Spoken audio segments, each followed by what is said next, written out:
Good afternoon, everyone. My name is Patryk Pawlak. I work for the EU Institute for Security Studies based in Paris, but also in Brussels, and I'll have the pleasure of moderating this session on political disinformation and election security. Before we get there, let me start with a few housekeeping announcements that I was asked to make. The first one is that this session is on the record, which means you can tweet, and the hashtag is ACCyber. It's not behind us, but it's on your program and on your name tag, so please check this out. And finally, please switch off your, or not switch off, put your mobile phones on silence. If we want you to tweet, we don't want you to switch them off. So keep those on, but on a silence mode, please. I'm very pleased to moderate this session, organized with the support and cooperation of the EU Cyber Direct project, which is the one funded by the European Union and focused on supporting the EU cyber diplomacy. This year, the EU faces elections that will have an impact on its own institutional structures and landscape, including the composition of the European Parliament, as you may know, but also who will be the commissioners sitting on the Rompuy-Schuman and deciding about the European policies. Europe has already seen some interferences over the past years. So we have seen it in Spain, Brexit, and this country also has seen its share of political interference and election meddling in the past. So ensuring free and fair elections is a top priority, which is why we are happy to partner with the organizers in the specific session. This is a real treat. We have 4 panelists, but all of them practitioners or long-term observers of the discussion about election security and potential interferences. I'll start from the far end with Kim Zetter, who is an investigative journalist and author covering cybersecurity and election security issues for many years. Then we have Masterson, who works for the Department of Homeland Security as a senior cybersecurity advisor covering cybersecurity and election issues. Then we have Nyqvist, who works as a director of a national Swedish election authority. And finally, right next to me, Liisa, who is the next generation leader at the McCain Institute, but also has a long career in the government overseeing the elections in Estonia. You have their detailed CVs in your conference package. I will not go into much details for the sake of time. And I think we'll start with the set of maybe opening statements or remarks that you might have. I would suggest we start maybe with Anna, who has been monitoring and is responsible for national coordination in Sweden to give us national perspectives, followed by Matt to get the US insights, and then we'll continue with international level. So Anna, the floor is yours. Thank you. And first of all, I would like to thank the Atlantic Council for inviting me here today. When I first received the question if I could join this conference, I thought it must have been a mistake. I am head of the Swedish Election Authority, and we are one of the most paper-based authorities in Sweden. Although the actual voting in Sweden is and will continue to be paper-based, we of course have many steps in the process where we are dependent on IT. So hopefully what I have to tell you about Sweden also can contribute in this cyber context. In Sweden, in the beginning of 2017, certain developments in the world, from attempts to undermine the credibility in elections in democratic countries to attacks on election infrastructure, necessitated strengthened security before, during, and after elections. We also understood that awareness of this development is a first and important step towards addressing these challenges. So what was it that needed and still needs to be protected? In Sweden, we identified 3 specific components in the election process. The first is the will and the ability to vote. We have seen attempts in various countries to disinform voters about the election process. As an election authority, we have a clear mandate to make sure that every voter knows how, where, and when to vote, and we are prepared to meet incorrect information. Secondly, the election process in itself has been under attack in some countries. We need to ensure access to and the protection of premises, material, technical support systems, and critical infrastructure. And lastly, we need to maintain public trust in the process and the election results, which is a key component in any democracy. Trust in the process is high in Sweden, with an election turnout in 2018 of 87%. But we still need to work actively with the issue to maintain this trust. And we believe that collaboration is the key. Not at least so in Sweden, where we have 312 different election authorities on national, regional, and local level, which means that coordinating election authorities is everyday work for us. What was new during 2018 was increased need to coordinate with security agencies and a range of other agencies and actors. During 2018, we carried out national elections in Sweden. We have elections to the parliament, municipality, and county councils concurrently the same day. Having prepared cooperation between the relevant authorities, discussing risks, roles, and responsibilities is a precondition for implementing the elections in a good way. Different jurisdictions and responsibilities needs to be clear and crisp. All agencies needs to send the same message out. In Sweden, it is the election authority, the security services, the civil contingency agency, and the Swedish police, and several more agencies which have collaborated. And without our collaboration, we would not have felt as confident as we did and still do. Furthermore, bilateral collaboration with other countries has proven to be a key, as well as the interagency collaboration. Our common conclusion was that the Swedish election process in itself is robust because it's manual, decentralized, and transparent. It is hard or impossible to affect the election results, but you can try to harm the trust in the system. Therefore, all actors need to work to maintain the trust in the system. And this is best done by a systematic effort to reduce vulnerabilities and increase capacity.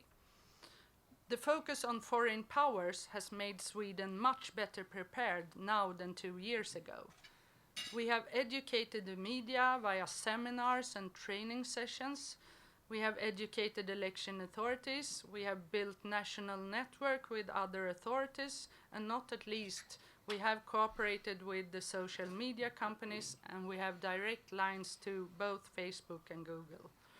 Preparations have produced good results, but we need to continue the work. The preparation and the focus on risks and vulnerabilities also helps us in developing our election system. There are vulnerabilities that we have had forever that we now are working actively to decrease. All the authorities involved have become jointly aware of each other's assignments and dependencies in the electoral process. It is about producing electoral rolls and voting cards, distributing them, how computers are used to add citizens to the voting lists in the polling stations, and how the election results are presented on our website at the election night. By being aware of the process, we identify dependencies that may apply to electricity, postal distribution, trains, road networks, and so on. And that is why we are better prepared now than ever. Collaboration is the key. Thank you. Thank you very much, Anna. We will come back to some of the points you mentioned, the importance of cooperation and coordination within the governments. You sound quite confident about how effective it is, and I wonder if the panel will also agree with one of the statements that you have made, that it's hard or impossible to interfere with within your national election processes. I think there might be some discussion there. But Matt, over to you to share U.S. experiences. Thank you, and thank you to the Atlantic Council and all of you for being here. I'll share a quick anecdote in that when I started in this business in 2006 at the Election Assistance Commission working on voting system standards, it was hard to get 10 people in a room that cared about election security. And I would say Kim was one of them then. And so to see robust engagement, robust participation, and hard questions being asked of all of us is encouraging because it's how we get better. And so I appreciate all of you being here. I appreciate this panel and engaging in this discussion. For background on me, before coming to DHS, I was a commissioner at the Election Assistance Commission, and before that worked in Ohio running elections. So I have experience out in the states administering elections. And I started at DHS in 2018, in March of 2018, and my job was to work with the state and local officials to understand risks and vulnerabilities to the systems, to provide information, support, and services, in the end to buy down risk and build a more resilient elections process. But the story of how we got there in 2018 is a little more curvy or twisty. In January of 2017, in part in response to the activity from the 2016 election and the Russians' attempts to undermine and confidence in our electoral process, then Secretary of DHS Jay Johnson declared elections as part of our critical infrastructure. And that decision at the time caused quite a hullabaloo among the state and local election officials. In the United States, as many of you know, state and in particular local election officials are charged with the task of administering elections. We have approximately 8,800 or so state and local officials across the country whose job it is to run elections in the United States of America. The federal government has a limited role with no responsibilities on oversight or regulation, and so it was incumbent on us as the federal government to build trusted relationships with those state and local officials so that they were willing to take the information sharing, the support and services in the end to build a more robust election. And the start, candidly, was rocky. We had states literally accusing the department of targeting them or trying to hack them at one point in time, right? And so as we looked at 2018 and the progress we needed to make, we knew it started with building those relationships. How do we get the states and the locals to buy into the value we have to bring? We recognize we don't run elections. We're not the expert in elections, but we have value when it comes to cybersecurity and providing an understanding of risks, resilience, and vulnerabilities. So throughout 2018, we did a variety of things. The first was we established information sharing and information protocols with all 50 states and over 1,400 local jurisdictions through an information sharing and analysis center. This is information that I can tell you when I was in Ohio in 2011, 2012, this level of robust information sharing wasn't something that was available to us. And we got buy-in from the states quickly because they recognized that ability to have information, whether general, around general risks and threats, or specific technical indicators was critical to them as they looked at managing risks as the system's owners and operators. The second was we offered free cybersecurity services to state and local officials on a prioritized basis. Now that they were part of critical infrastructure, we were able to offer them things like cyber hygiene scans, which is just remote scanning of their outward-facing networks, on-site risk and vulnerability assessments, so penetration testing of their elections networks and systems, even physical security reviews, looking at their procedures and policies around securing the physical infrastructure at the state and local government. And for us, the value in that was not just in providing that support and helping them manage risk, but it really gave us a much better understanding of the risks and challenges that state and local officials face. And one of the major challenges faced by state and local officials is one of resources. Not just money, but IT expertise, IT support to manage risk to the systems. And so we saw buy-in with the work we were doing, in part because they saw a need and they saw a value in a free service that was going to help them manage those risks to those systems. And so we worked throughout 2018, again, with all 50 states and 1,400 jurisdictions to provide those services, share information, and then coordinate across the federal government. And this is perhaps the most important work that we did at DHS as the federal lead securing election infrastructure is there was robust engagement from our federal partners at the Bureau, across the intelligence community, in sharing information, pushing information down to the state and local officials so that they can understand the risks of their systems and manage the risks as they arose throughout 2018. So we worked and deployed something called Albert sensors, which are intrusion detection sensors. And on Election Day of 2018, we had 47 states with Albert sensors deployed on their election infrastructure. We're now almost to 50 states. I'm hopeful we'll be at 50 states by the end of this year, covering all of the election infrastructure. So it's one step in defense in depth. Alberts are not a cure-all, but what it allowed us to do is have visibility into the activity targeting election systems, allowed us to have visibility into the types of threats targeting at least the network systems within the election infrastructure, and then share information and push that information back out, again, robustly to all 50 states. So as we look at 2020 and where we are able to build these relationships with all 50 states. And now our two main priorities are getting to those locals. So we're proud of engaging with 1,400 locals, but recognize there's a lot of progress to be made to engage the over 7,000 or so local jurisdictions across this country working in partnership with the state election officials. How do we get this information to them more efficiently in a way that they can use, recognizing their challenges from an IT resourcing standpoint in order to support them better? Two is how do we have and educate a conversation around what it means to meaningfully invest in election infrastructure? So across the country, county commissioners, state legislators, Congress appropriated $380 million in 2018 in order to help begin to have this conversation. But what does it mean to meaningfully manage risk to election systems on a regular basis so that election officials know what level of support and funding they're going to have and what that does to buy down risk? So for instance, one of our major priorities heading towards 2020 is full 100% auditability. So having auditable systems with a corresponding paper record as we look at 2020. That is a huge risk benefit, obviously, as well as deterrence. And we started that conversation last year and want to continue to push. For those that don't know, the 5 states that statewide do not have auditable records are moving towards systems that have paper or a paper record. And so we want to continue to encourage that, but also encourage efficient, effective auditing of it. In my time in elections, auditing back when I started was dismissed as not useful or a waste of time and money. If we need to have a recount, we can have a recount if it's close. And more now in the elections community, it's not only accepted, but expected that auditing needs to take place. And so we need to find better, more efficient ways, recognizing the resource challenges that state and local officials face.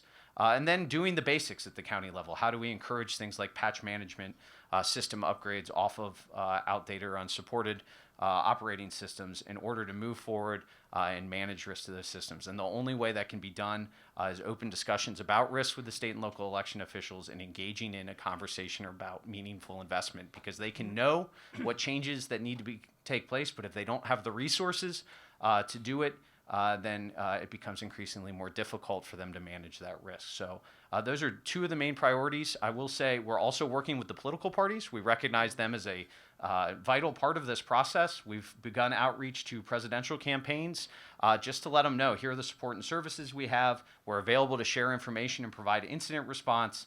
And we want to continue to work with you now instead of you getting our contact information in the midst of a primary election in the middle of next year. And so that's a high priority for us as we move forward, recognizing they're not part of the critical infrastructure designation, but they're certainly critical to the confidence and trust in the process. And I think Anna hit on some really important points about that need to establish trust, that need for transparency and communication about the work we're doing together, and then messaging to the American people about the process. So throughout 2018, we work with state and local election officials to try to educate voters on where the trusted sources of voter registration information, what's on your ballot, where your polling place is, what election night reporting is and isn't, so that they weren't driven by social media or disinformation to incorrect sources or incorrect information, so they could have confidence that their vote was counted as cast and could engage the officials in their community that run elections. And in the end, the best response to attempts to drive down confidence in our process is robust engagement from voters. participating in the process, being poll workers, asking questions, and talking to their state and local officials. So that's a huge point moving forward for us as well. So I'll leave it at that. And the progress made, obviously a lot of work to do. We're proud of where we got to, but recognize we got a lot to do before 2020, which is already here. Thank you, Matt. And I think these two presentations already showed us that even though we talk about the same thing, we actually look at different things because Anna mentioned this mostly paper-based structure and architecture in Sweden. You talk about election security primarily from the technology perspective and how technology-based it is, which is already a huge difference in how you think and approach the whole problem. But also looking at the European discussions, we very often actually are very much focused on the disinformation aspect. And a lot of the discussions I observe in Brussels are very much focused on disinformation and how do we counter disinformation. There's hardly anybody in the room who would actually talk about cybersecurity aspects. So this is already quite an interesting change in the discussion. Liisa, you had the chance to work for the national government. Now you are a researcher, probably more free to talk and criticize some of the government actions or not. We will see. Okay, very good. Would you mind maybe trying to bring this international cooperation aspects to the discussion as well? Refer to some of the points that both Anna and Matt have mentioned, and how you saw it from the Estonian perspective, which is one of those most technologically advanced and based countries in Europe. Absolutely. Thank you. And I can only echo what the previous speakers have said in how well balanced this panel is. If I had to pick 3 of my friends to be on the stage with, this pretty much is it. And similarly, I feel like we're all the old timers. Some of us have been with this for a few years. In my case, I got really scared about how Estonia ran its elections risk management about 3 years ago. My Director General did what a good Director General does, which is to say, I have no resources for you, but you're in charge of it now. And that's how the Estonian comprehensive approach to risk assessment and risk management in elections happened. Which then led me to say, well, it's really odd that we're not talking to our European partners more about that, to which all of our European partners said, this is national business, democracy is a question of sovereignty and vice versa, how dare you? To which my Director General said, you're in charge of it now. Which is how the European Union's compendium on the cybersecurity of election technology was born. I locked some techies into a room for about 6 months, in which we discovered that we can have a mandate if we all want to eat dinner. And we have a pretty good and easily operationable collection of principles, cases, case studies. Sweden was a valuable participant, so were many other countries, of how to approach technology. It's a box of chocolate, it's a pick and mix, and it has to be that necessarily, since the electoral systems are incredibly diverse and their reliance of technology is incredibly diverse. Also, election meddling as such is not a technical problem, but a political one, and therefore the solution cannot be just a technocratic one, but rather the question is, how do you introduce technology to elections and to democratic procedures in a way that's safe and secure, that we do not experiment with the cybersecurity of elections, and most importantly, that the way we run elections, facilitated and supported by technology, still allows us to have free, fair, open elections based on a secret ballot. So that's where I come from, and that's sort of what I'm trying to solve for. And for me, there's 3 levels. First is the single actor, what the election managers, such as Anna and her agency, can do. The second is a multi-actor approach. So how do you pull people like Matt and his team into it? That the intelligence community, the cybersecurity community is involved, because at no point should any of us pretend that the election managers can or have to be cybersecurity experts. They're not even process people, they're project people. You run a set of elections in a safe and secure manner, and that's what your mandate and way of working is and has to be. And then thirdly, the global view. So in the single actor, the election management body view, really the question is to keep your house in order. And you're right, Patryk. It's sort of gotten drawn into the fake news, social media, and then back to the cybersecurity side. And in the cyber part of that equation, we've fallen victim to a fetish of technology, because it's so easy to go around and say, monitor, detect, mitigate, DDoS, situational awareness, real-time notification. Yes, all of that is important, but there's good mechanisms to do that in place, and we just have to figure out how to do that for elections. Of course, you should not introduce technology to elections without understanding what the technology is. And of course, you shouldn't buy a black box of technology, voting machines, and trust for that to be good. But there are technical solutions in place that are way beyond elections. And in elections, keeping that in mind, we really have to come back to procedures to make sure that we know how to observe elections based on a paper ballot and paper procedures quite well. But can we do both individual and universal verifiability when using technology? In other words, can a voter, the way they know that their vote goes into the ballot box, also technically verify that that's happening? The Estonian solution is that you can vote only when you're voting using the internet. You can only vote using a computer, and then you use a secondary device, a smartphone or a tablet, to verify that your vote was recorded. And universal verifiability will continue to be reliant on some pretty complex mathematics and cryptography, which of course still depends on whether you trust the election management body, but you do have to do that on paper as well. In the end, you do have to trust that the person is professional and reliable and not an insider threat.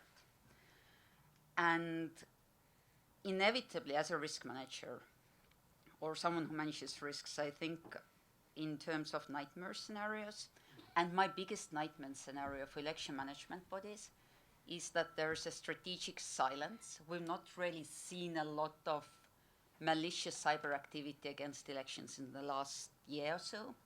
There's, of course, your distributed denial of service, there's your brute forcing, there's attempts to deface websites, but that we'll think that because they're silent and there isn't a lot on the cyber side of things, that we have to stop investing. And that's what the attacker is waiting for. So you have to keep your house in order.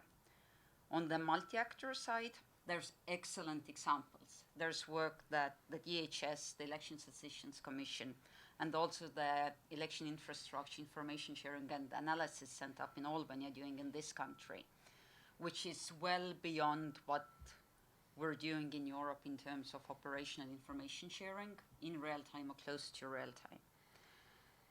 Where we're well beyond is working with parties and candidates.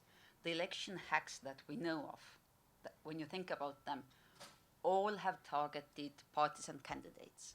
The attacker is opportunistic, reactive, and out to delegitimize the democratic institutions and processes. The attacker isn't specifically looking to compromise any particular system, which means that you have to comprehensively look at the risks. There's the voting, the keeping your house in order. There's the other election technology, the displaying or tallying of results, the voter and candidate registration, the corresponding databases, and that the government can do because they own or run most of that technology. But then you also have to look at the wider facilitating ecosystem. You have to bring in vendors. If your vendor isn't on your 24/7 support team during elections, you're doing it wrong because their risks and their threats are your risks and your threats. And then there's the wider information context. Again, this swing back and forth between the information and cyber piece of this equation. And in here, my nightmare scenario is that we're still working in silos and there isn't enough practical hands-on cooperation between intelligence community, election managers, and others, including the vendors, including the parties and candidates, that there's that sort of protection of own silos. And thirdly, the global piece. And here again, our vendors and supply chain are fundamental. The biggest safeguard of elections, politically and in terms of how elections are organized, is that they're very decentralized in this country. There's the almost 10,000 election management bodies, which in itself is a very high number. That's the only way of not swearing. And similarly, there's the diversity of winner-takes-it-all type of electoral systems in the United Kingdom and Republic of Ireland. There's hyper-proportional systems such as the Estonian one, parts of Scandinavian. There's systems where you can vote against candidates such as Latvia. That ballot looks insane, by the way. But the point is, the risk is decentralized.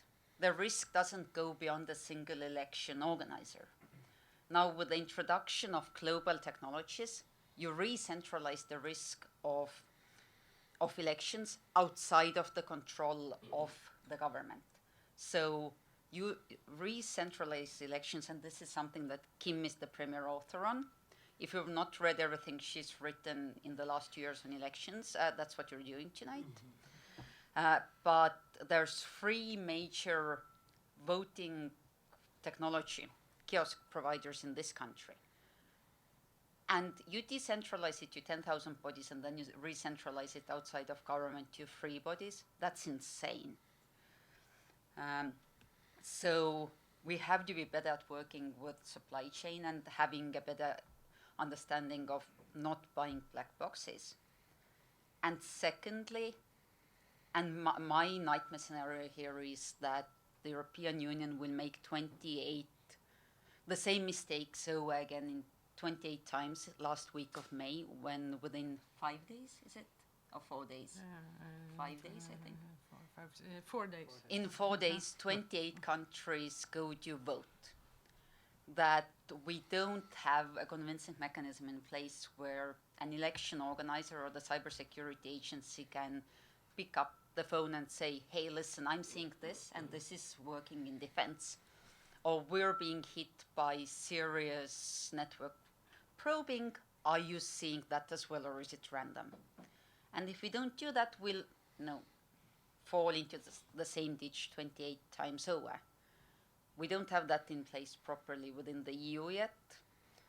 There's good bilateral relationships within Europe and across the Atlantic, but there isn't a clear sort of mechanism in place. And until that happens, not just Russia as an adversary, but many other nation-state-backed actors can just take lessons and tools out of the Russia playbox and go at that again because we've not learned.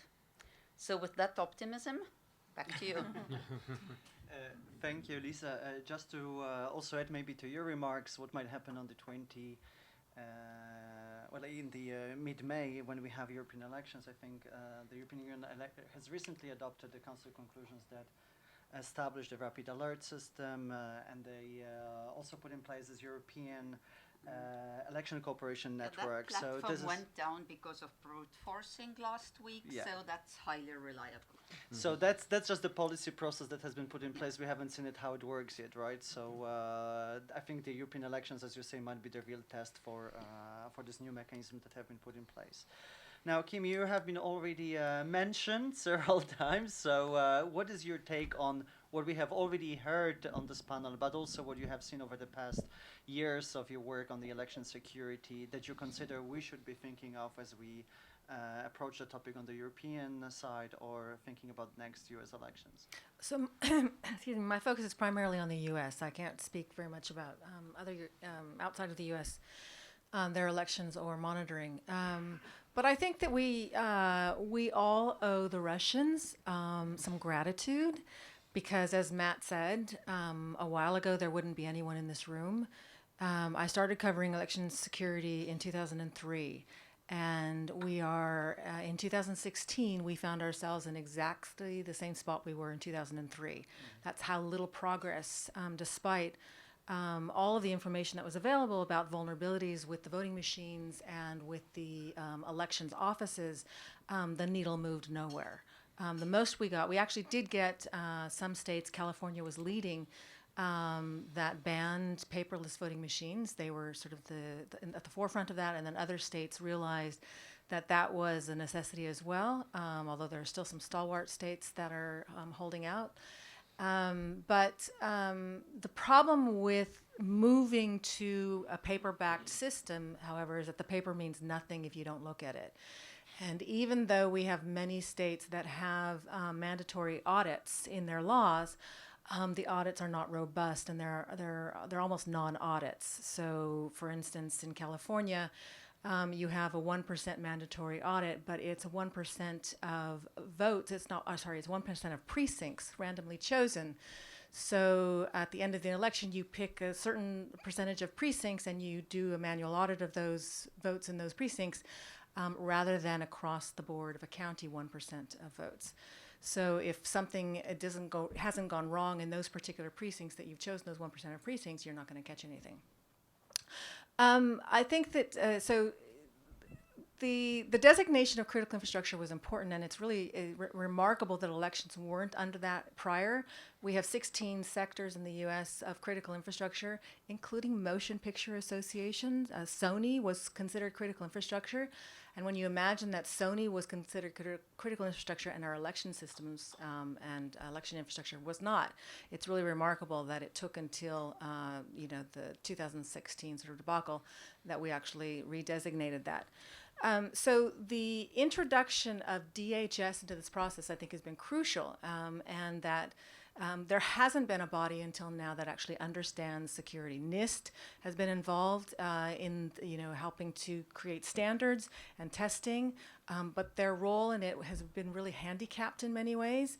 And the EAC didn't have the technical expertise it needed. It occasionally had someone on staff that had technical expertise, but that would be like one person or two people. And so there really wasn't this sort of momentum of moving outside of the security of the voting machines to the security of the infrastructure in county election offices. So I just want to talk briefly about what DHS is doing and what it can't do. So Matt was talking about the Edison's, well, it's not Edison. Albert sensors. Edison's innovative as well. The Albert sensors. So this is important in terms of monitoring what's coming into elections offices. But it doesn't get to the voting machines themselves. It gets to the election management systems, the networks, the internal networks, and things like that.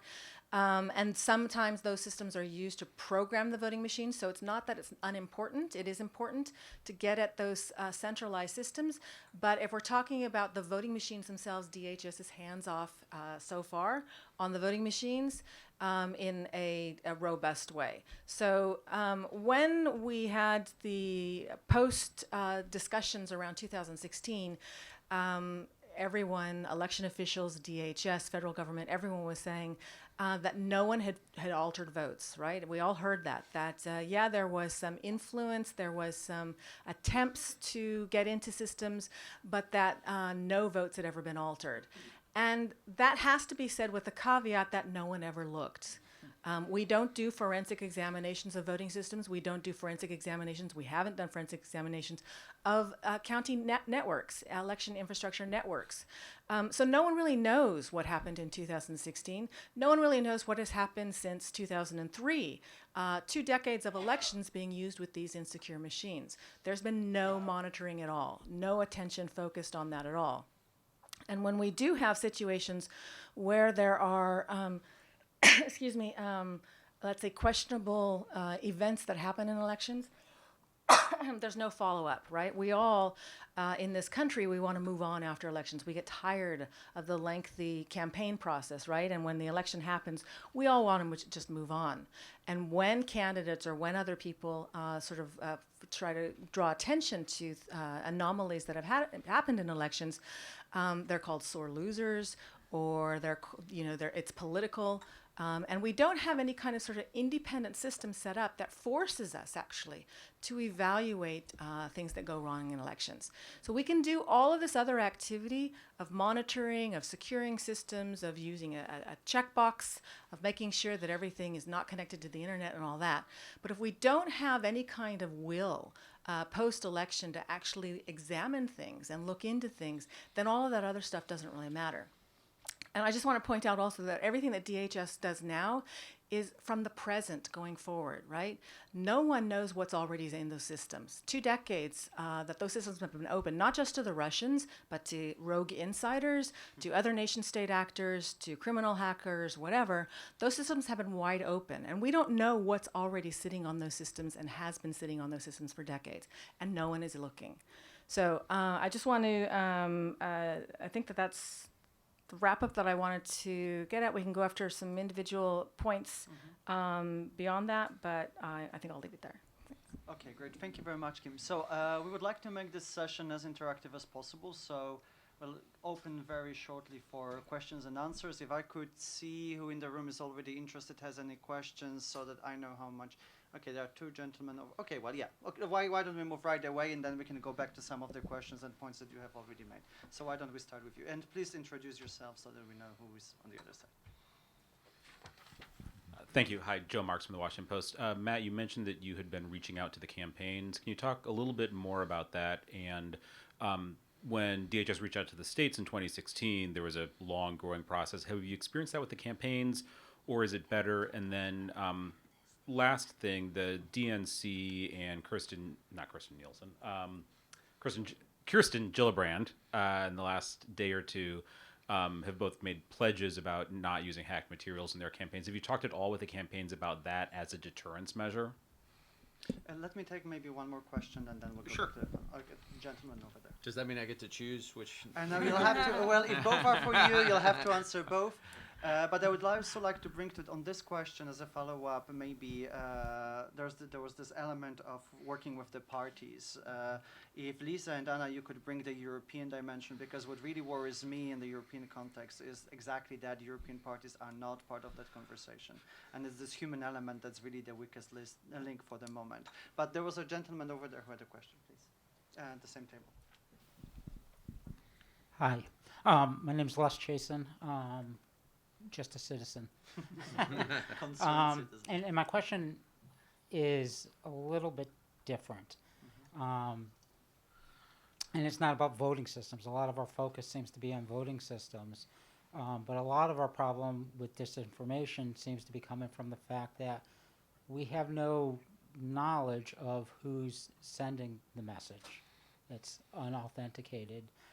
It's completely anonymous. And in this country, at least in the U.S., we want to maintain the anonymity of voters, absolutely.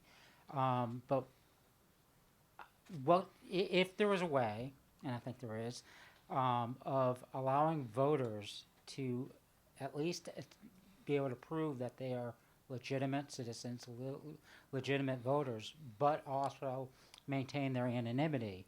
That way, representatives and candidates and anybody following the discourse knows that this is coming from a legitimate source, and it can be better trusted.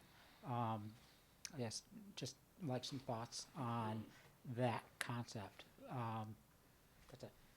Thank you. Is it targeted to any specific speaker or all of the panelists? Whoever wants to pick it up. Anybody. I'm obviously more familiar with the U.S. Sure. system, so from the U.S. representatives are definitely not their thoughts. Perfect. Thank you. Matt, why don't we start with you and then... Yep. So I'll start with the first question.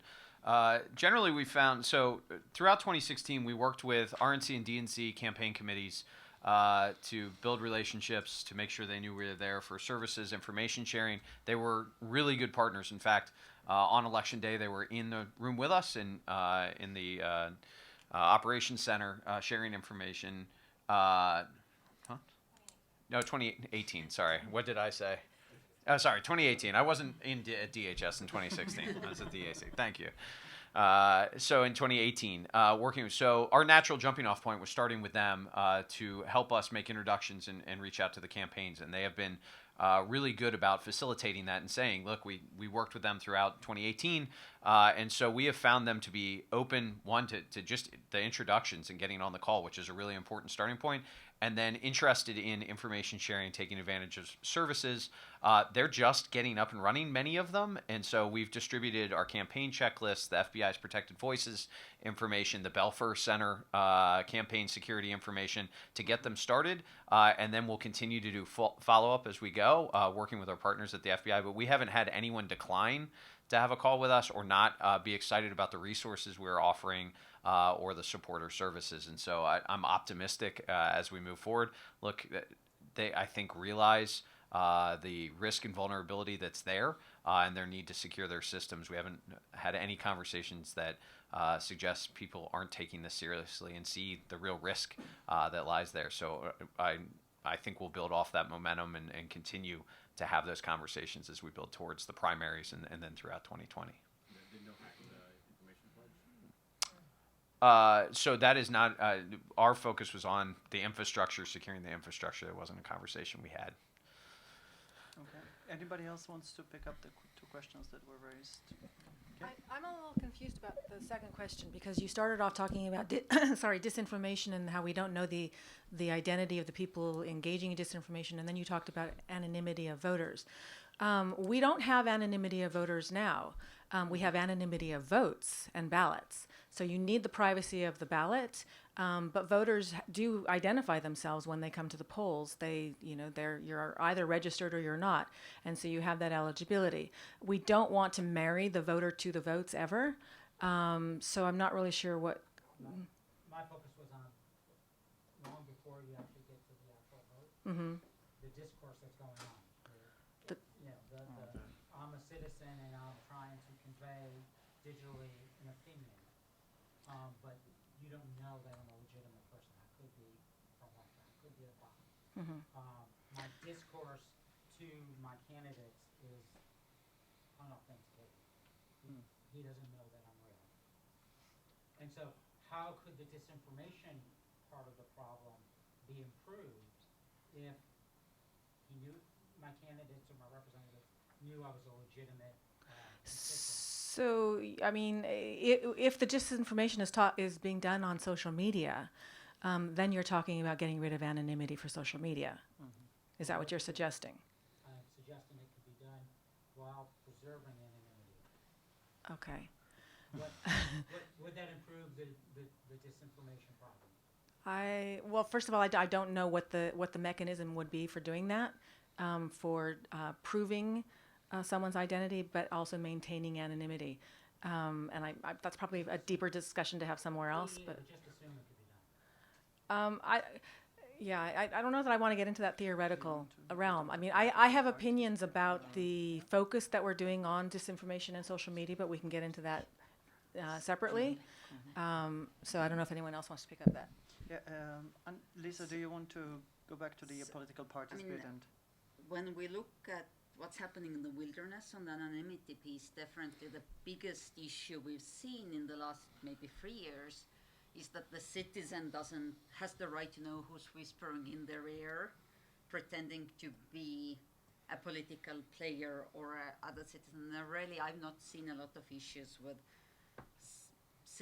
fake citizens trying to troll representatives. But going back to the parties, and that I think, Joseph, is a fundamental question. There's two pieces. One of them is the education of the parties and candidates. If you think about it, they're NGOs, they're not information security specialists. A lot of them are not even political professionals, but volunteers do it in their evening and weekend time, which means that their IT and information security is esoteric at best, and you're ahead if none of your people who receive your campaign newsletter use a .ru email address. That's the reality, and that has to be a planning assumption. And in that, the UK has done it, the French have done it. It's basic hygiene education for parties and candidates. It's really two-factor authentication, secure email, upgrading your content management systems if you run a blog or a website. And that takes care of easily 95% of the issue. The Norwegians have an ingenious argument they use to achieve buy-in, which is to say, listen, if you don't do this, you can't talk policy. You'll have to either talk about your poor information security or embarrassingly leaked documents. So you've got to do this, and that seems to have worked. And secondly is the security support to political players, which is tricky since it would be inappropriate for a government agency or an intelligence, let alone an intelligence organization, to look into the inside of the networks of political players because of, well, Big Brother and democracy and all of that. We developed an approach where we offered testing of public-facing services. So only the attack surface that's available to any attacker or accessible to any attacker. And under a non-disclosure agreement, the parties, their secretary generals or their heads of InfoSec, if such a person existed, so their unicorns got the closed envelope of recommendations, test results and recommendations. We made sure in Estonia that we only worked with a perimeter. It wasn't a full penetration test, again to preserve the privacy of political players under no conditions were the testers allowed to go inside those databases, those servers, anything else. So we knocked on the doors and windows, and that worked really well for us. I want to still press a bit on this issue of working with political parties, because I think that's really one of the key issues. You, Liisa, mentioned that solutions are available, they're out there, they're easy, and they solve 90% of problems. But whoever works for the political campaigns or candidates, this hardly ever comes as the priority for them. They have very limited resources. They focus on running the campaign rather than making sure that their systems are secure, and that is the big part of the problem. And I'm wondering, I'm looking at Matt, Anna, Kim, have you in your work encountered any, let's say, good practices or quick fixes that could potentially work when you talk to the candidates to have them actually adopt those good practices and implement them and convince them that actually it's worth investing time and resources and going in that direction rather than push it and hope that bad things never happen? Anna, do you have any experiences from the Swedish context working with your candidates? Yes and no.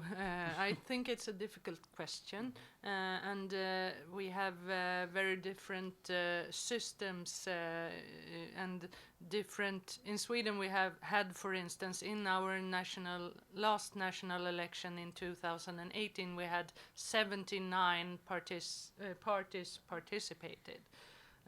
So we have many parties in our system. Of the 79 participated parties, there are only 8 who are represented in the parliament. So when we work with parties, which we have done, and it's in Sweden, it's the intelligence office who are responsible for that, and as they are in our national election network, we have handled it in that network, but it still is difficult because many of the very small parties who they don't get many votes, but there can be a problem. We don't reach every party, and that's a problem. Okay, Matt, any? No, go ahead. Just a couple things. I mean, one is we, in putting together, for instance, the checklist, we worked with the DNC and RNC on our campaign security check. And as Liisa said, it is simple. It is the basic steps you can take, and then re-emphasizing and pushing that it starts at the top. That leadership begins with the IT folks, administering either the campaigns or working within the parties. So, for instance, Bob Lord in the DNC has really prioritized, created his own checklist, and really pushed the concept that the systems that they're going to use are pre-configured with security, as opposed to assuming that the user needs to implement it. And so he's been outspoken about that. And then we've seen some private sector companies engage in trying to support folks like Microsoft and Google, trying to support good security practices by offering campaigns, support and services that have that enhanced security ready to go for them to use. But it's going to take a constant drumbeat of understanding and push, because rightfully many of the campaigns, they're focused on getting people elected, right? They're not, and so helping it was actually raised, helping them understand that good cybersecurity in this case is good politics in many ways. They also don't exist for the long term. Right. Campaigns are pop-ups, right? And they exist for a really short period of time. So investing in security is not going to be a priority because they know they're not going to be around. Yeah. Okay. Thank you. So I have a gentleman there who was first. Please, let's in the table in the middle, and then right here in the front. Mike Nelson. I have an undiplomatic question, and I hope somebody will be undiplomatic enough to answer it. In the last couple months, more than half a billion people have voted in India, in Israel, local elections in Turkey, in Ukraine. I'd be interested if you have, and in Indonesia as well. I'd be interested if any of you have some advice on how the governments in those countries could have done the election better to ensure greater trust in the process, not just the voting process, but the tabulation process and also the disinformation process. Thank you. And I have 3 questions at this table over here, so I'll take only one and then go back to the panel. So, please. Thank you.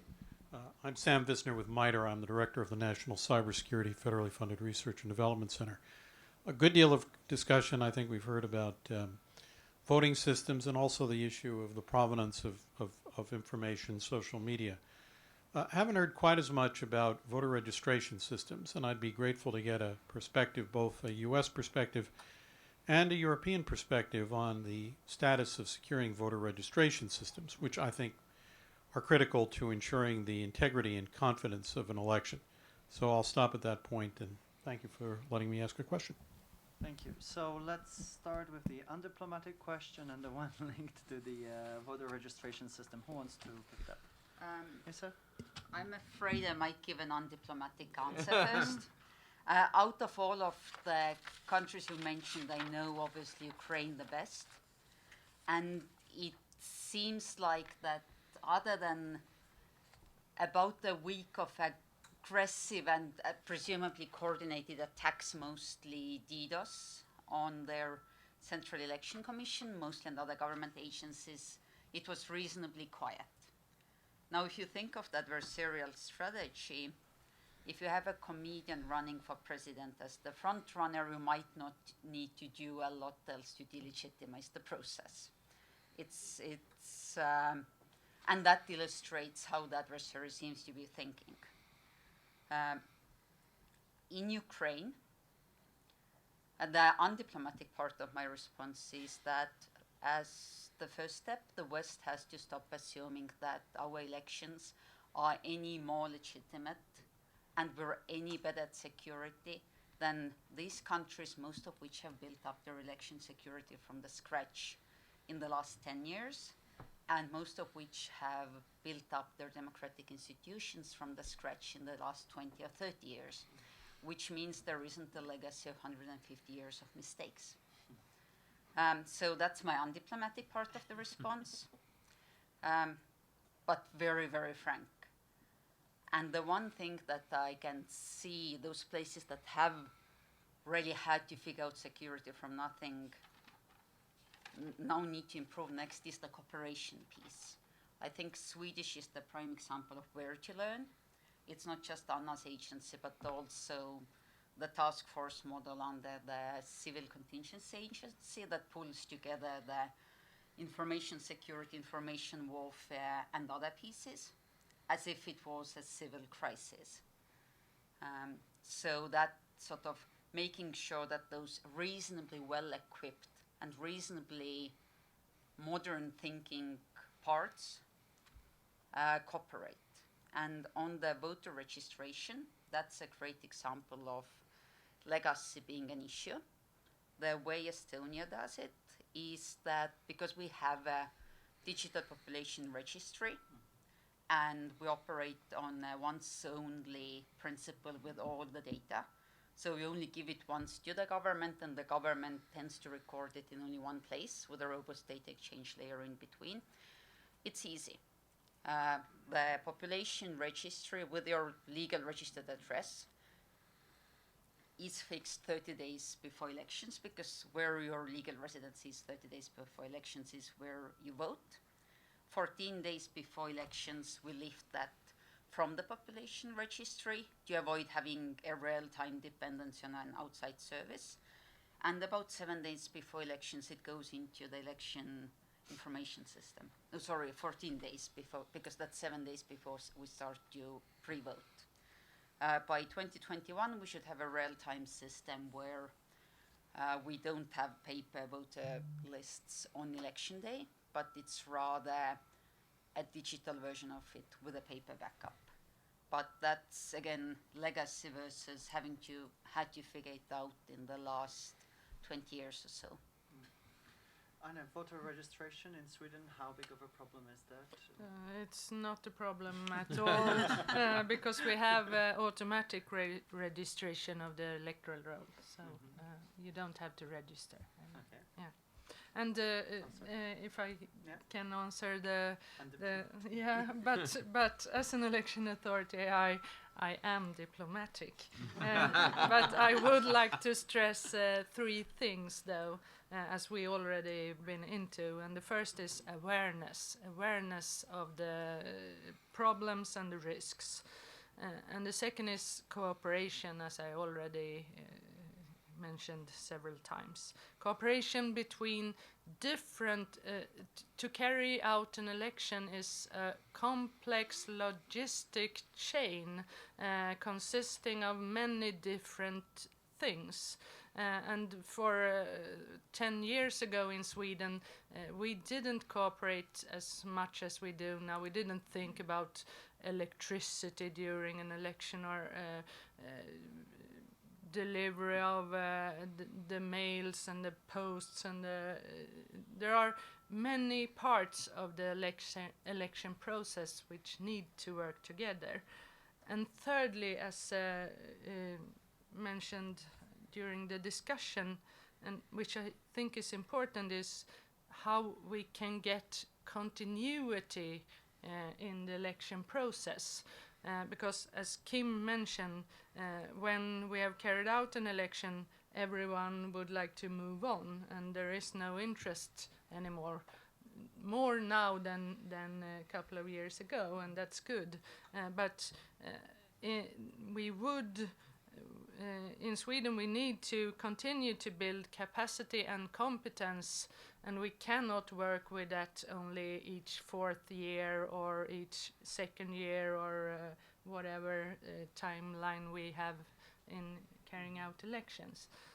So how can we build and work with elections to build continuity and capacity? I think that's a challenge for every country. Yeah, I appreciate the question. Voter registration databases, obviously, from our perspective, are a key point and a key risk environment, particularly since in many states things like online voter registration and voter lookup tools are available. And so the ability to either access data or at least bring about questions around voter registration data are a challenge, and we've seen that. And so as we've worked with state and local, the good news is securing databases and building resilient database practices is a known thing in IT, and a known there are known solutions, right? So we're not breaking new ground as we look at best practices around securing databases and building resilience around securing data. For us, it's all about obviously having a resilient process. So understanding if someone were to access and change data, what are the possible impacts? How can we detect it early? And so things like early voting actually serve as a really important kind of mechanism in that you're more likely to see earlier in the process if there is problem with voter registration data throughout the early voting process. For instance, instead of helping to mitigate perhaps the big surprise on election day. Also, the ability, so the Albert sensors I mentioned before are deployed and monitoring traffic largely that's tied to the voter registration data and the voter registration databases in most states. That's where they chose to deploy it. And so we at least have enhanced monitoring and understanding within the election infrastructure. In addition, many states have invested and worked on having audit and logging capabilities enhanced so that they can detect and kind of see anomalies or patterns. Now, that's not perfect, but it's an important upgrade. If you look at how some states have chosen to spend the EAC money or are choosing moving forward to spend the EAC money, a lot of focus on upgrading voter registration databases. One of the sort of less told or undertold stories, I guess, is that the voter registration databases in many states are as old as the voting systems that were purchased back in between 2003 and 2006. And so many states have now are or have invested in upgrading those systems, improving the overall security of them. And then simple steps like taking backups, having an incident response plan, practicing it, and using those backups to make sure that they work, right? And so having that checklist in place, exercising those capabilities to make sure that you're ready. And then building awareness amongst the public. And this is something we worked with secretaries of state, state election directors last year. The good part about voter registration data in the vast majority of states is voters can look up, am I registered? Where am I registered? Is the information correct? What's on my ballot prior to the election? And so if there is an issue, there is awareness that can be built amongst the public to help flag issues and challenges. It's all public and available to them. And so driving them to those sources of information, whether it's the secretaries of state or county election offices, and then looking, is it correct? Are there steps I need to take to open it? And then I'll give you the nerdiest answer in the room, but one that I think is really important, is there's an ongoing effort for several years now on creating a common data format in election systems. And the ability to use that data format to help inform not just the voting system process, which is where the EAC's focus has been, but also to help build out data usability and data transferability, I think will help us to better understand voter registration data activity, monitor that activity, and really empower states to have more capabilities to understand what's happening with their voter registration system. So that's just a really important effort that kind of doesn't get talked about because it's wonky, but it's really key as we look at modernizing and improving our capacity moving forward. Kim, before I give you the floor, I want to add something to the question that was asked because I think you might be well fit to answer that. The elections in other countries, we talked a lot about the security of electoral systems, but I think the part of the lessons that those countries you mentioned took from the discussions in the West is primarily about disinformation, how to tackle that, which brings us automatically on the path of social media and how do you regulate social media. And in most of those countries, unfortunately, what we see is actually internet shutdowns, a blockage of the social media services and platforms. So from your perspective, how well or how badly are we actually contributing to the discussions in those countries, and how can we recalibrate and make sure that the conversations we're having are not actually impacting in the negative way democratic processes in those countries over there? So just an add-on to the question. So I do want to add something to the voter registration issue because the stuff that Matt's talking about is great in terms of the monitoring and having a common data, but also knowing. So it's interesting that you talked about the early voting as sort of being the initial, can be a red flag if problems come up with that. But we don't have any mechanism for deciding what we do when we actually see these red flags, right? In some cases, it's going to require new laws, new election laws in states. So when you see anomalies coming up in voter registration, so you can, let's say, investigate an individual voter, right? An individual voter says, I am registered, and see, here's the proof that I'm registered, and you can go in and correct that, right, at the moment. And then you see repeated voters saying this, you're telling me I'm not registered, but I am registered, I voted in the last election.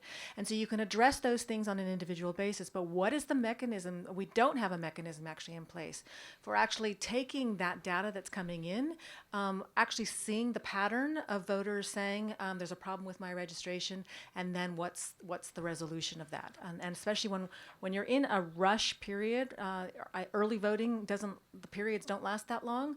And the period of time that election officials have to do canvassing post-election and certify the results is very narrow. In many cases, it's something like 2 weeks.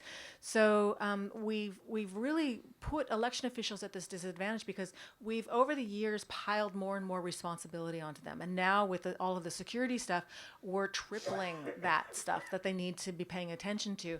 But we haven't changed election laws, and we haven't given them guidance on, okay, what do you do now if you do spot a problem? Other than calling DHS and saying, hey, we're seeing something funny here, what do you do legally with regard to the election?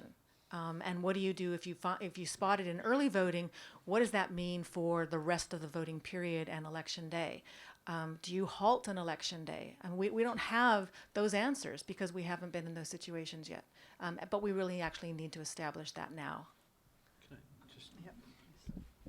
A very well made point that election laws across our country are outdated and haven't been updated to support many of the things that Kim describes, which I think is exactly right. From a practitioner's procedural standpoint, we've seen, for instance, in Los Angeles County, when there are issues with voter registration, the ability to at least communicate, have plans in place to distribute provisional ballots. It's not pretty, but every state is required to offer provisional ballots to voters that show up and believe they should be on the rolls. And so there's at least that resilience there. But I think Kim's point is really well made, that we haven't adjusted laws and other steps to help address some of these challenges. And so the election officials have done what they usually do, which is create contingency plan after contingency plan to be able to prepare and try to address these in the absence of updated or clear guidance from the law. Thank you. So I have 3 more questions. Gentleman here who's been very patient. Then there's another one. Thank you very much. The very enjoyable panel. Paul Joyle, NSI. I want to follow up on what Kim pointed out about the election machine itself. A few years ago, when I was at Black Hat, a number of machines were hacked into in very short order. But one of the most troubling elements of the exercise was to find out that there was no memory contained on the machines themselves to conduct an adequate forensic analysis as to how the machine was hacked into. So that goes to my point I would like to ask Matthew about. Now that we have this as a critical infrastructure, it seems to me that the requirement now is to create standards for machines, that they have to meet certain standards of efficacy that include not only the encryption process, but the ability to have the machine interrogated forensically to determine, when you do conduct an audit, what happened on that machine. And then, of course, you have the whole certification of the chips and all the rest. Years ago, there was a big furor about Chinese chips from a plant on next to a PRC military base finding its way into one of the major voting machines that were being sold in America. So I have the question on the machine and coming up with critical standards for the employment. Not, I think it's a bridge too far to say everyone has to use a particular machine, but there has to be standards for machines. And then the other question I have is that you brought up, Matthew, about the example of 1% of precincts or auditing on elections, or someone, or actually Kim did. In a presidential election where we have extremely close races like we had previously, of only a few tens of thousands of votes to shift the Electoral College in a given way, is there any thought of having a requirement for an audit to be conducted of electoral states which flip under a particular percentage of the votes cast? So those are my 2 questions. I'm just going to throw out, be careful when you set a threshold, because the hackers are basically going to achieve and go beyond that threshold so that it never kicks in. So. Well, yes, but a percentage of a vote could be at least a means of checking, especially close ones. I mean, I realize that if you inform the enemy what will begin the war, he'll change. but still, some kind of level of deterrence. But I'll lead the panel to those questions. Thank you. And there's a question in the table in the middle, please. Yeah. Oh, and no, sorry. There's the gentleman there with the red linear first, and then it's you. I wrote down what I could. Hi, Derek Johnson, Federal Computer Week. Hopefully you guys can all keep these questions all organized in your head. So earlier, one of you mentioned that what really scares you is sort of the strategic silence that you've observed over the last year, and I'm wondering to what extent that might be inhibiting our ability to scout out how the nature of the threat is evolving. We're sort of always told that you can't just look at what happened in the U.S. in 2016 and map it to 2020, that the methods are going to change, the actors are going to change. The midterms here wound up being, I think, quieter than some maybe expected. So here we are sort of 18, 19 months out from, I think, from the 2020 elections. Do we have any kind of sense for where that threat is evolving to and kind of what we're going to be facing? Mm-hmm. Thank you very much. And then the last question over to the gentleman.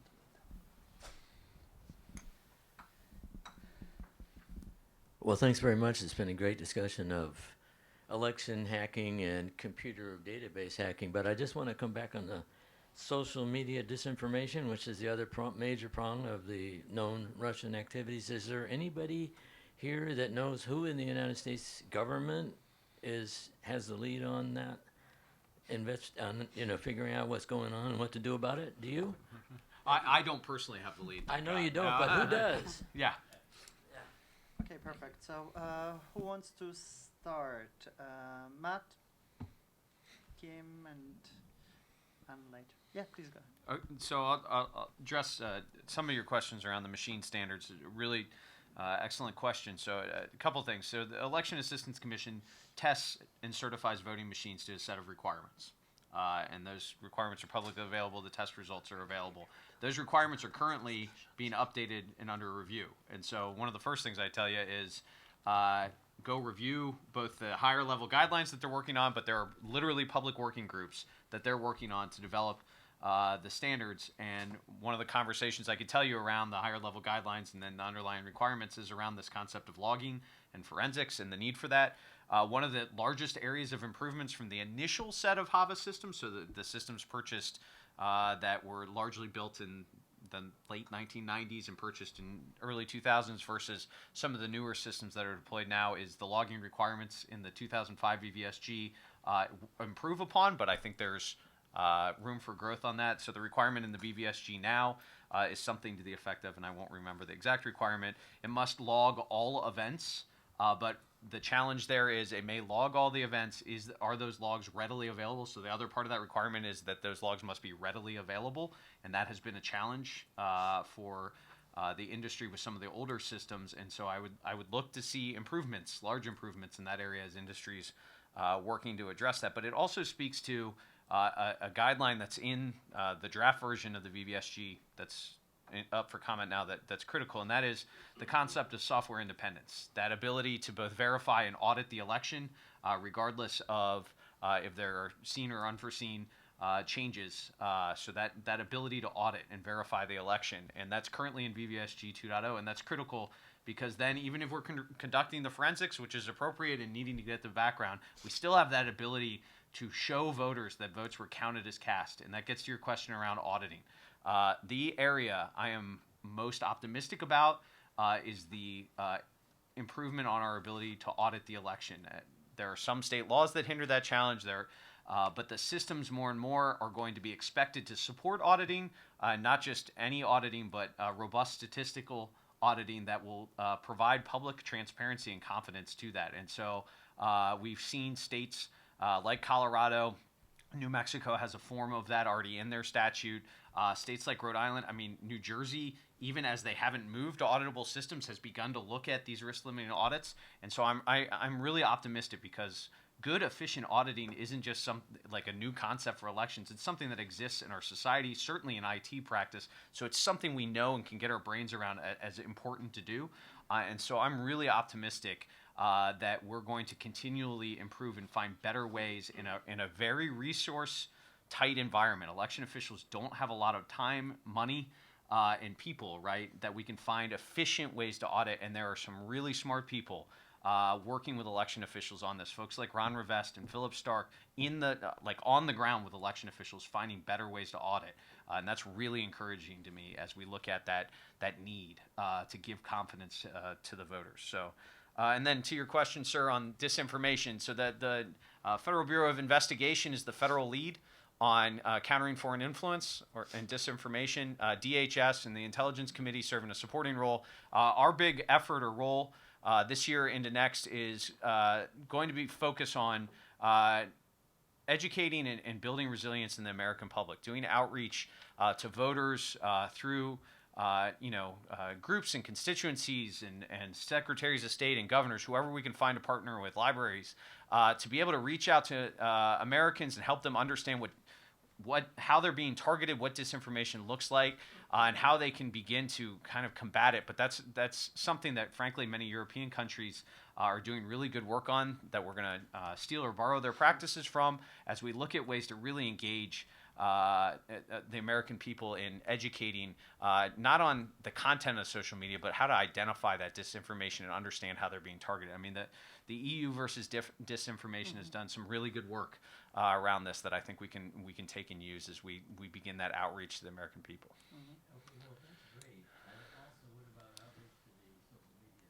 Yeah, no, thank you for raising that. So throughout 2018, we worked with the larger social media companies to exchange information. They got on phone calls with state and local election officials to talk about what they were seeing on their platform, on how to share information. They were working with us in our operations center on Election Day in 2018, and so they have been really engaged partners with us, and I'm optimistic that will continue as we build towards 2020. Thank you, Matt. So one lesson from Europe is that actually the most trustful source of information for Europeans is still traditional media, which I think might be really difficult in some countries where you actually see this permanent discreditation of traditional media like the TV stations or press. So I think that's something that we have learned to kind of keep an eye on as well. Liisa, do you want to jump in on the standardization certification? Sure. I'm a large, big fan, but very cautious of certification standardization. And it's tricky because it's most suitable for a reasonably mature market and a reasonably mature product. By setting certification or standardization criteria, you lock yourself into essentially that criteria, which even if it's a simple checklist. So when it comes to election technology, I don't think we're necessarily there yet looking at all of election technology. There's parts that are more mature, where it's more fitting. But for election technology as such, and given how fast the threat is evolving, it might be a question of having to choose between actual hands-on security and certification standardization, since also it's the lock-in into that criteria, and secondly, certification takes time, standardization takes time, and the world in this particular sphere is just moving a little too fast for that.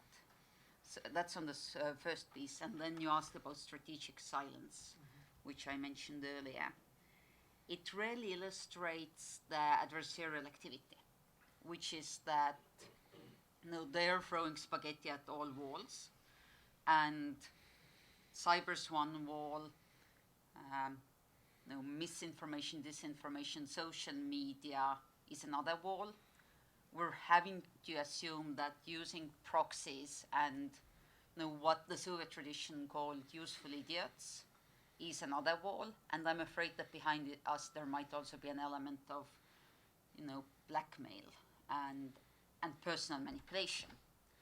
So the only and that would explain the strategic silence or the silence in cyber to a great degree for me.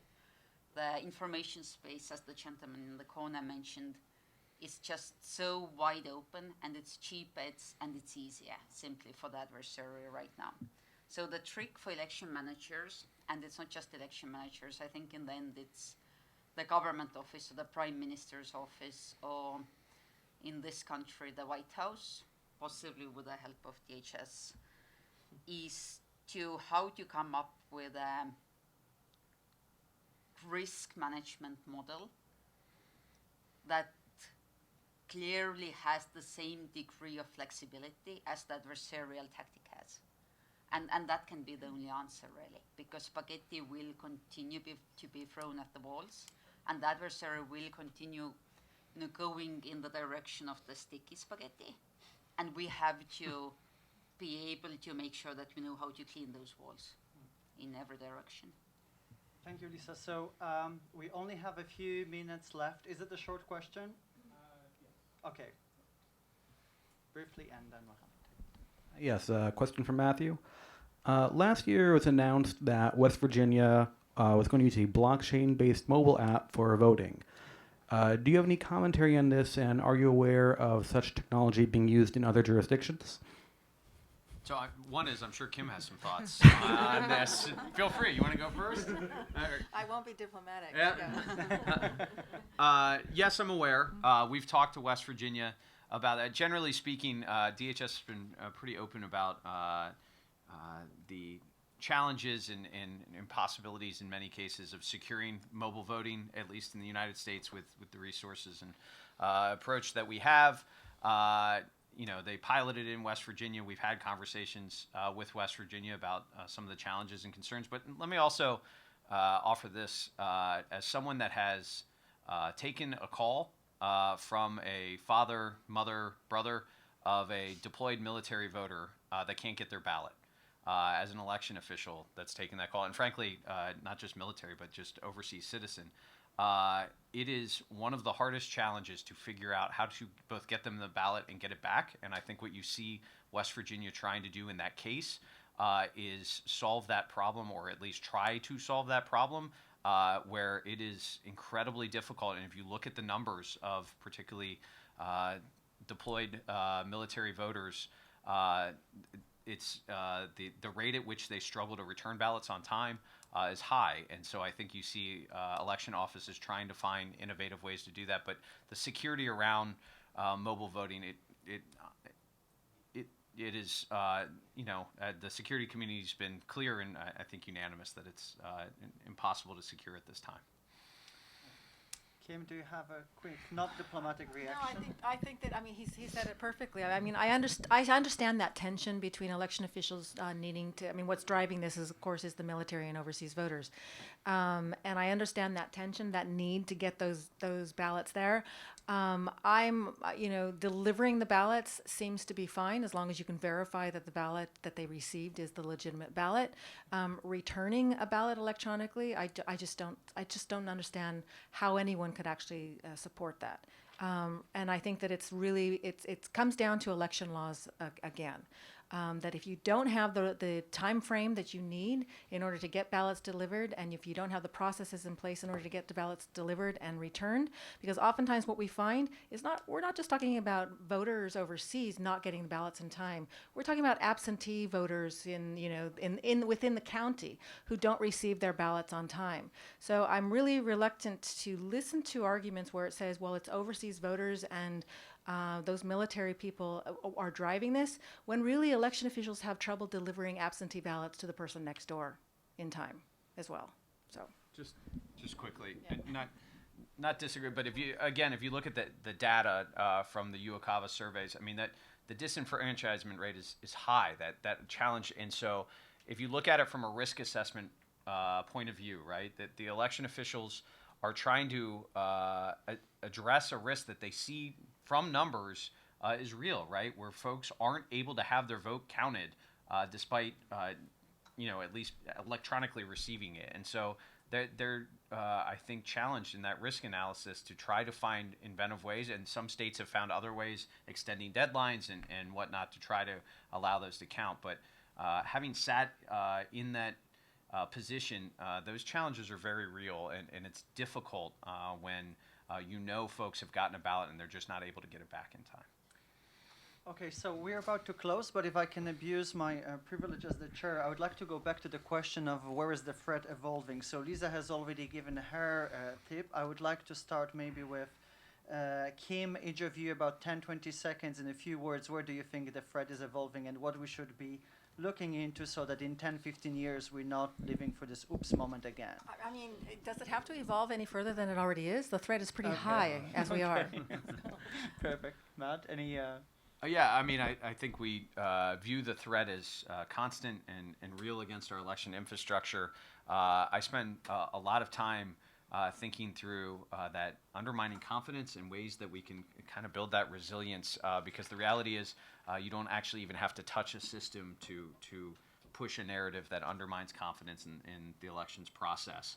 And how do we kind of steel ourselves to attempts to do that, even if a system isn't accessed or targeted in that way?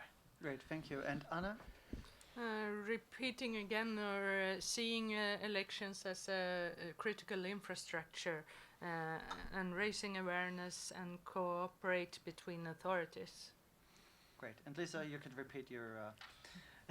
There's been no convincing response, governments-wise or internationally, diplomatically, that would tell any nation-state-backed actor or intelligence agency of an adversarial state that they shouldn't be learning from the Russian playbook. Mm-hmm. And the cost of those attacks has become less, not more, in the last few years.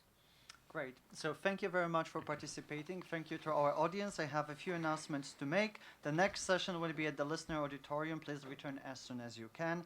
And the next session will start at 2:30 with the speech by the Honorable Chris Krebs, Director of CISA. So thank you very much, and please join me in helping that, thanking our